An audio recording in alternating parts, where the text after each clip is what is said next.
योजनाओं की बात कर रहे थे, अखिलेश जी कहते हैं कि उत्तर प्रदेश में कोई योजनाएं आपकी नहीं थी, माने बीजेपी की नहीं थी, वो उनकी अपनी योजनाएं हैं। आप अपना अमली जामा पहनाते हैं और आप अपनी उपलब्धि बताते हैं उसे। मुझे बहुत आनंद होता है जब ये सुनता हूं तो। योगी जी की इतनी मेहनत और इतनी सफल योजना, उसको साकार करना और उसको कभी कोई एनकैश करने के लिए इधर उधर की बातें करता है, तो मैं उसमें से एक अर्थ ये निकालता हूं कि योगी जी की ये योजना इतनी अद्भुत है, असंभव को उन्होंने संभव करके दिया है, तभी जाकर के विरोधी भी उसको कैश करने के लिए मैदान में उतर पड़े हैं। वरना विरोधी विरोध करता, कैश करने के लिए मैदान में उतरा है, मतलब योजना अच्छी है, योजना सफल है और सफल तरीके से समय सीमा में उसको पूरा किया है। और एक प्रकार से मैं इसको योगी जी की क्रेडिट मानता हूं। दूसरा विषय है, हमारे देश में एक कल्चर चला कि राजनेता और सरकारों का काम क्या, हर चीज पे हाथ डाल देना, बोलते रहना, ये करेंगे वो करेंगे, ये करेंगे वो करेंगे, कभी इसके में, और कोई चीज दुनिया में उन्होंने छोड़ी नहीं है।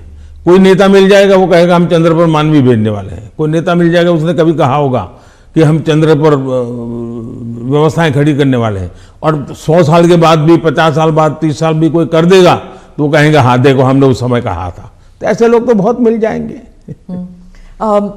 आपने क्राइम फ्री उत्तर प्रदेश का जिक्र किया है आपने भाषणों में, पार्लियामेंट में भी आप कर रहे थे। आपने कहा कि समाजवादी पार्टी जो है वो दंगाइयों की पार्टी है, आपने, और योगी जी ने कहा कि गुंडे हैं उस पार्टी में। तो क्या आप, और समाजवादी पार्टी कहती है कि उनकी खामियां हैं और इसलिए वो हम पर एलिगेशंस करते हैं। क्या आप ये आप कैटेगोरिकली कह सकते हैं कि यूपी जो है वो क्राइम फ्री की तरफ बढ़ रही है और ये हो सकता है, संभव है? पहली बात है कि जब लोग उत्तर प्रदेश में सुरक्षा के विषय की चर्चा करते हैं तो वहाँ के सामान्य मानवी के मन में पिछली सरकारों में जो उन्होंने मुसीबतें झेली है, जिस प्रकार से गुंडा राज चलता था, जिस प्रकार से माफिया की इच्छा के अनुसार ही सरकार के बाबुओं को काम करने के लिए मजबूर होना पड़ता था, जिस प्रकार से इस प्रकार के दबांग लोगों को सरकार में एक प्रकार से प्रतिष्ठा थी, आश्रय था, ये सारी चीजें उत्तर प्रदेश ने बड़े निकट से देखा है। बहन बेटी घर के बाहर नहीं निकल पाती थी, ये उत्तर प्रदेश ने देखा है। आज उत्तर प्रदेश की बेटी कह रही है कि मैं शाम को अंधेरा होने के बाद भी अगर कहीं काम है तो जा सकती हूँ। ये जो विश्वास पैदा हुआ है वो मैं समझता हूँ सुरक्षा के लिए बहुत जरूरी है। और ये तब हुआ है, उत्तर प्रदेश में एक समय था गुंडे जो चाहे वो कर सकते थे। आज स्थिति ये है कि उनको हाथ जोड़ के कहना पड़ता है कि यहाँ बाहर मुझे रहना नहीं है, या तो मुझे जेल में ही रखो ताकि वहाँ थोड़ी बहुत तो मेरी जिंदगी बच जाएगी, क्योंकि मेरे पाप, और हर कोई सरेंडर कर रहा है। बहुत से लोग हो सकता है सही रास्ते पर भी आ जाएंगे, जब देखेंगे कि भाई अच्छे रास्ते से भी जीवन जिया जा सकता है तो हो सकता है अच्छे रास्ते पर आ जाएंगे। लेकिन योगी जी ने सुरक्षा को प्राथमिकता दी है, कोई कॉम्प्रोमाइज नहीं किया है। कुछ लोगों को उसके कारण तकलीफ हो रही क्योंकि उनका कारोबार वही था। आज खास करके माताओं बहनों को जो सुरक्षा मिली है ये बहुत ही महत्वपूर्ण है। अब आप देखिए इतना बड़ा कुंभ का मेला हुआ, यानी हमारे देश में हुए कुंभ के मेलों में सबसे बड़ा कुंभ का मेला योगी जी के कालखंड में हुआ।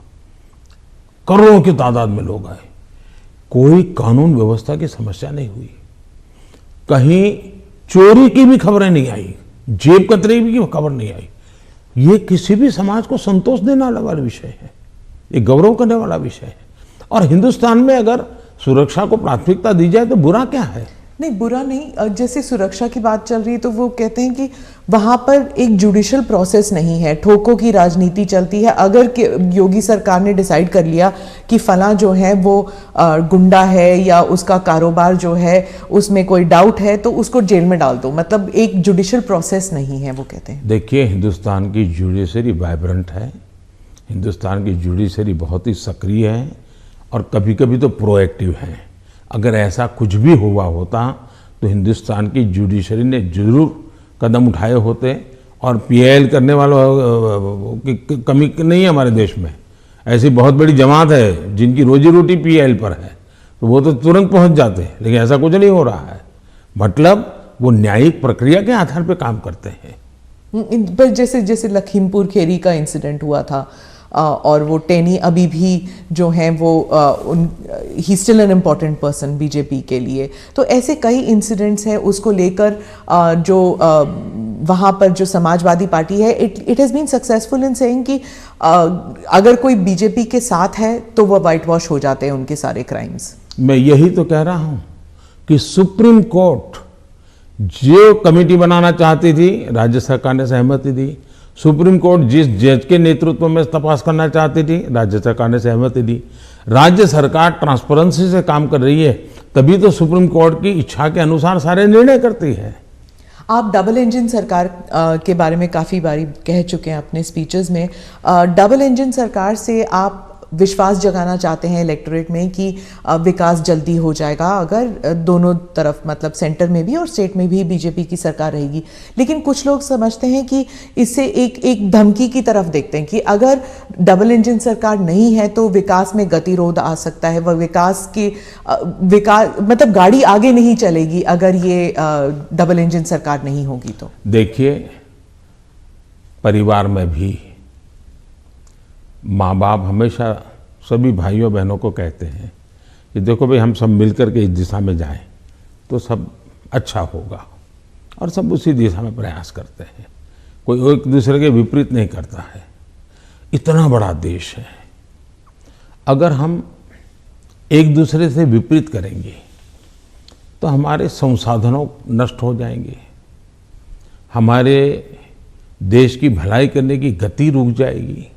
और इसलिए देश के लिए बहुत आवश्यक है कि लोगों के कल्याण के काम हम मिल बैठ के करें और ज़्यादा तेजी से करें। और उसमें भी अगर हम राजनीति करने जाएंगे, मेरा राज्य है, मैं मेरी मर्जी से करूंगा, ऐसा करेंगे तो कितना नुकसान होता है। मैं एक योजना बताता हूं।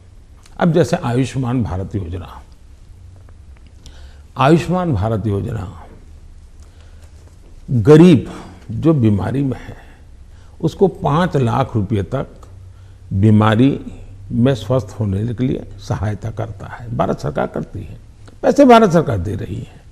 राज्यों को तो लेना है, देना कुछ नहीं है। कुछ राज्यों में अपनी अपनी योजनाएं हैं, हमें कोई इससे इतराज भी नहीं है। हम नहीं कहते कि योजना बंद करो, लेकिन इससे फायदा ये होता है कि मान लीजिए उत्तर प्रदेश का कोई नागरिक है और केरल गया हुआ है और वहां उसको कुछ हो गया, तो ये योजना ऐसी है कि केरल में भी उसको ट्रीटमेंट मिलेगी। उसको उत्तर प्रदेश में बीमार होगा तो लाभ होगा, ऐसा नहीं, केरल में भी। इसका मतलब कि आयुष्मान भारत योजना से जोड़ना मतलब दोनों इंजन जुड़ जाएंगे तो गरीबों को लाभ होगा कि नहीं होगा। लेकिन कुछ राज्य ऐसे हैं जिनको लगता है नहीं, हम आयुष्मान भारत से नहीं जोड़ेंगे। दिल्ली में क्या ऐसी सरकार है। अब दिल्ली का नागरिक हिंदुस्तान के किसी कोने में जाएगा और वहां कुछ हुआ तो उसको वो लाभ नहीं मिलेगा। अब क्या कारण है कि इसका विरोध किया जा रहा है। उसी प्रकार से हमने one nation one ration card क्यों किया कि भाई कोई भी मजदूर हिंदुस्तान के किसी भी कोने में जाएगा, एक ही राशन कार्ड होगा। अगर वो महाराष्ट्र में है तो भी उसको free price, fair price shop से उसको अनाज मिल जाएगा। अब 2 राज्य ऐसे निकले जिनको सुप्रीम कोर्ट को डंडा मारना पड़ा, कहना पड़ा कि भाई one nation one ration card गलत क्या है, तुम लागू करो। अब इसलिए हम कहते हैं कि डबल इंजन की सरकार होती है तो गरीबों को सबसे ज्यादा लाभ होता है। अब जैसे जीएसटी कानून आया, पहले हमारे देश में हर जगह पर टैक्सेशन की सिस्टम इतनी अलग अलग थी कि विदेश के निवेशक जो होते थे उनको बहुत दिक्कत होती थी। भाई हमें एक राज्य में अगर कारखाना लगाते हैं तो हमें वहाँ इस प्रकार का प्रॉब्लम होता है, दूसरे में लगाते हैं तो दूसरा होता है। अब जीएसटी होने के कारण उनको भी सहूलत हो गई। तो हम जो ये कह रहे हैं कि भाई डबल इंजन की सरकार, हम ऐसी व्यवस्थाएं करें, अपनी विविधता को बनाए रखना है, भारत की विविधता ही उसकी ताकत है, लेकिन व्यवस्थाओं को भी बनाए रखना है। और इसलिए हम कहते हैं कि जब डबल इंजन लगता है तो ताकत बहुत बढ़ जाती है, हमारी शक्ति वेस्ट नहीं होती है। हमें इसका उपयोग सिर्फ और सिर्फ देश का कल्याण, गरीबों का कल्याण, देश के युवाओं का भला, इतना ही हमारा अर्थ है। आप विविधता की रिस्पेक्ट के बारे में बात करते हैं, लेकिन राहुल गांधी